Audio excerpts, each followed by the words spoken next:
Good morning and welcome to SimWorld today, August 28th. We are joined on this Thursday morning by Sniper Jay. Good morning, Sniper. How are you? Good morning. I'm doing well, Mr. Marsh. How are you doing? I'm doing great, as always. Get to get my man back in here. We're marching around the league. Last week on a solo edition, I talked about the Mountain West, and so getting you back on, I want to talk a little bit more about said Mountain West. I gave my top three teams, which was number one Gonzaga, number two UNLV, who won it all, won the Mountain West last season, and then number three geez, I'm crow, San Diego State. So I'm curious. Let's start with those three. Any takeaways from those before we get to your top three? Uh, I like all three teams, but I think this conference is a little deeper this year. I think they got some more talent in. I like the first two. I like Gonzaga. I like UNLV, but San Diego State, I'm not so sure about. So I think that's the first time we are, well, not the first time ever, but the first time on this that will be opposites. I don't know that I personally don't feel that the conference is all that deep. You feel that it is deep. What makes you give? Well, What gives you that? I would say it's deep in the sense of it's a deep conference. I wouldn't say they're a good conference in like the whole perspective of SimWorld U.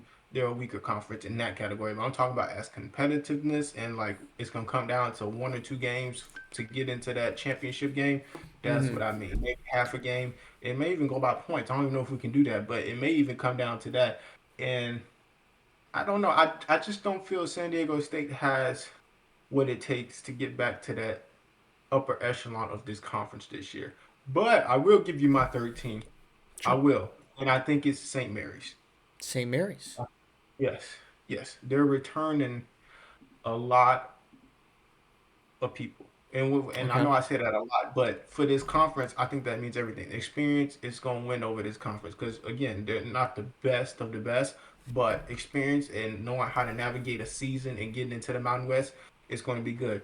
And let's just go down and see how many people they're returning. One, two, three, four, five, six, seven, 8 out of the 12 people on the roster are returning. So you telling me you can't find 7 people that could win you ball games late in conference season in the Mountain West?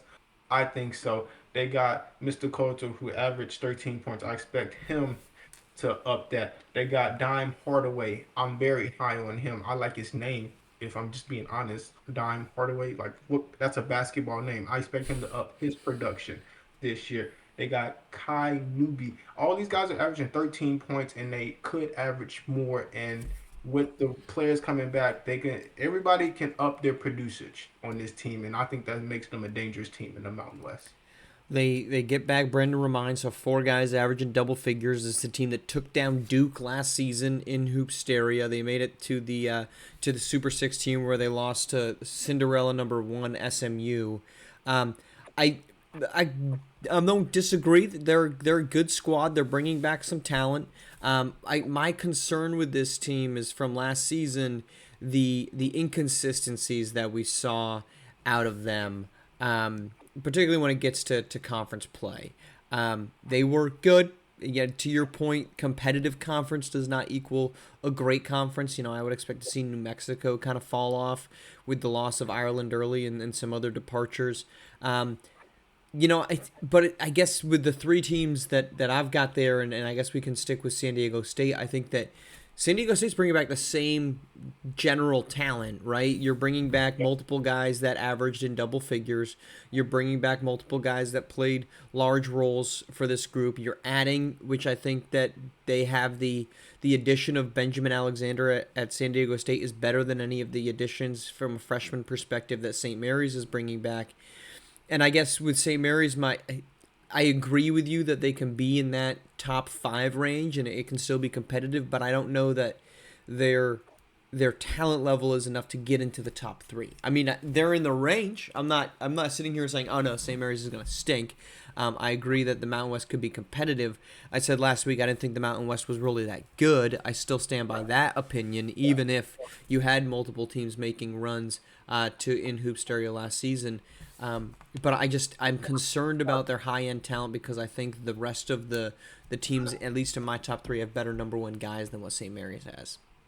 We're talking about the Mountain West though, but I understand you're talking about talent and the quality of talent, but when has St. Mary's ever been known to have the cream of the crop talent?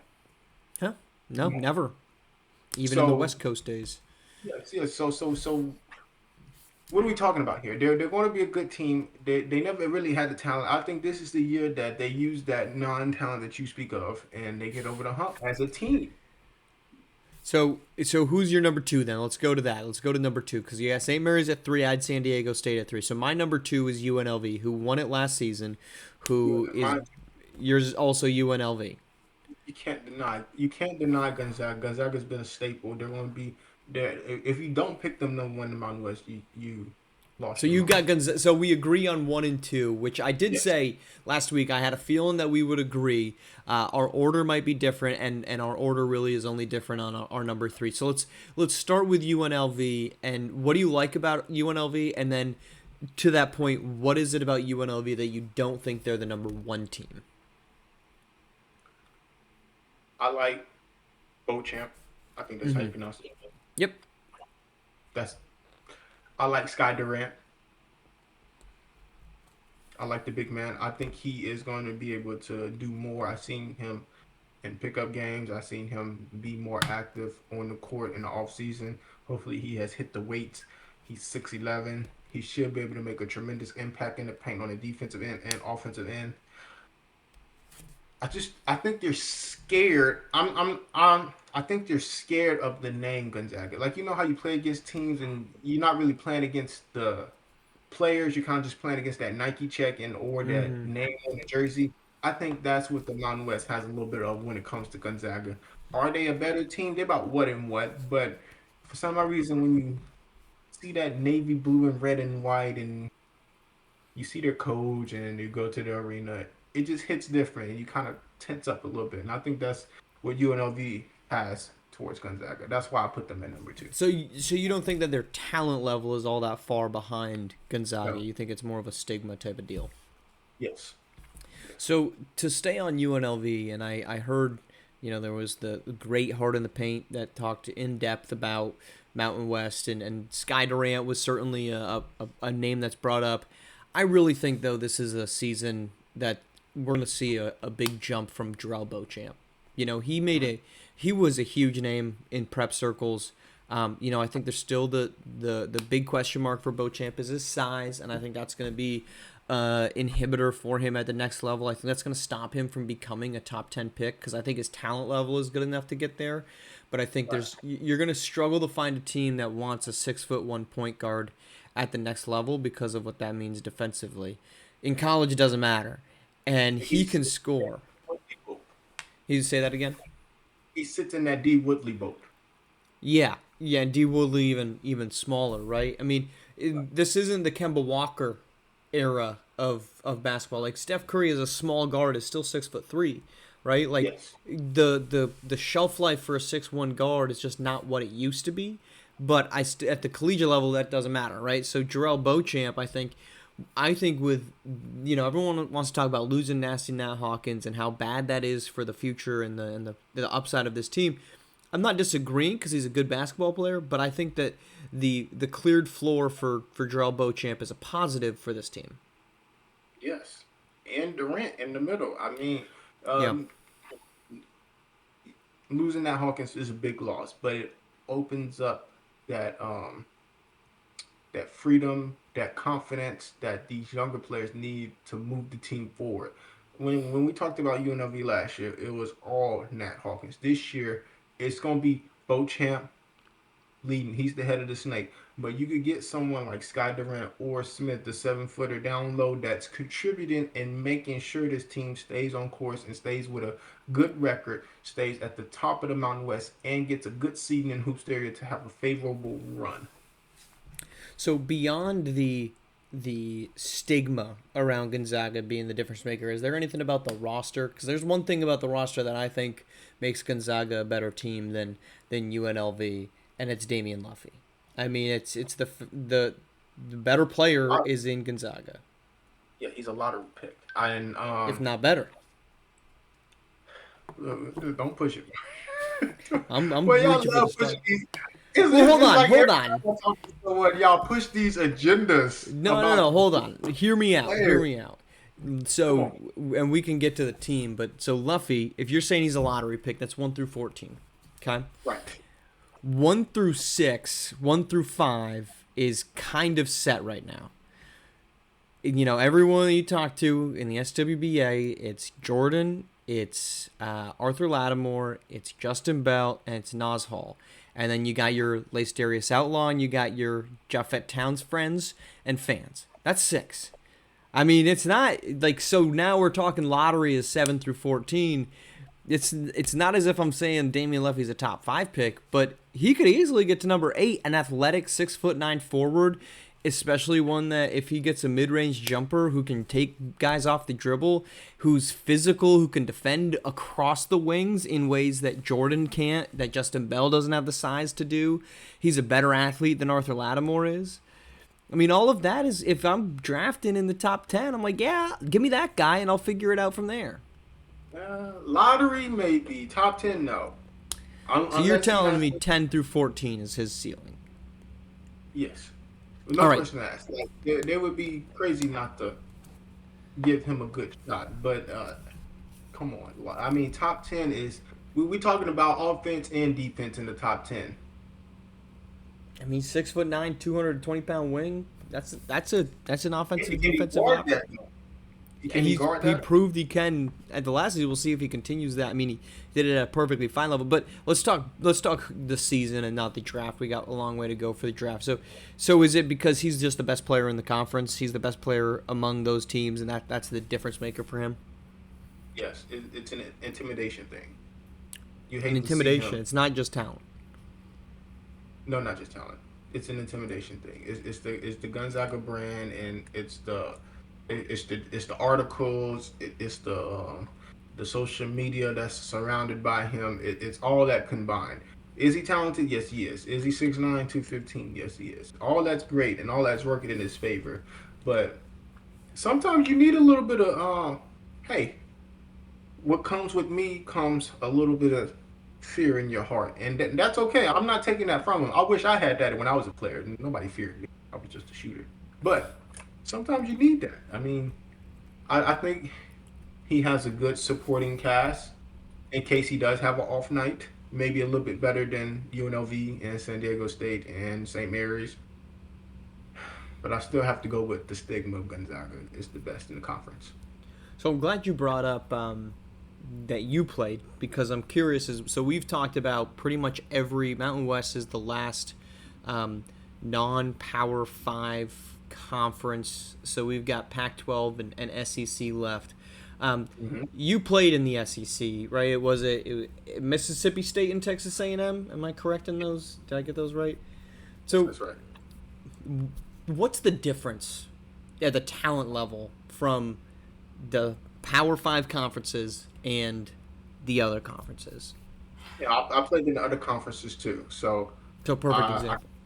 yes, um, it is size and athleticism. It's not technically skill because you have some really skilled players in these non Power Five conferences.